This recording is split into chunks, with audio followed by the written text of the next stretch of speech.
ஒரு முறை 3 தவளைகள் அந்த பெரிய மலையில் ஏற முடிவு செய்தன. நம்ம ஏற ஆரம்பிக்கலாமா? ஆமா, போகலாம். அந்த போட்டியை பார்க்க நிறைய தவளைகள் கூடின.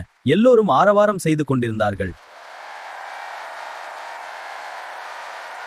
போட்டி தொடங்கியது. 3 தவளைகளும் மலை ஏற ஆரம்பித்தன. ஒன்று வேகமாக, ஒன்று மெதுவாக, மற்றொன்று அமைதியாக. ஏறுங்கள், ஏறுங்கள்.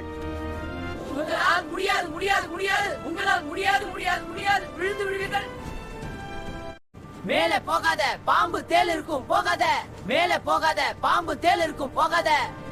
அதை கேட்ட 2 தவளைகள் மனம் உடைந்து நடுவே நிறுத்திவிட்டன.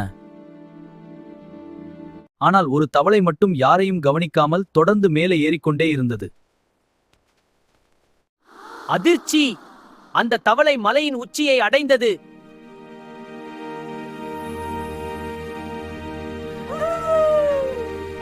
அது காது கேளாத தவளை. அது நெகட்டிவ் வார்த்தைகளை கேட்கவே இல்லை. பாடம்: நெகட்டிவ் குரல்களை கேட்காதீர்கள். உங்களை நம்புங்கள். முன்னே செல்லுங்கள்.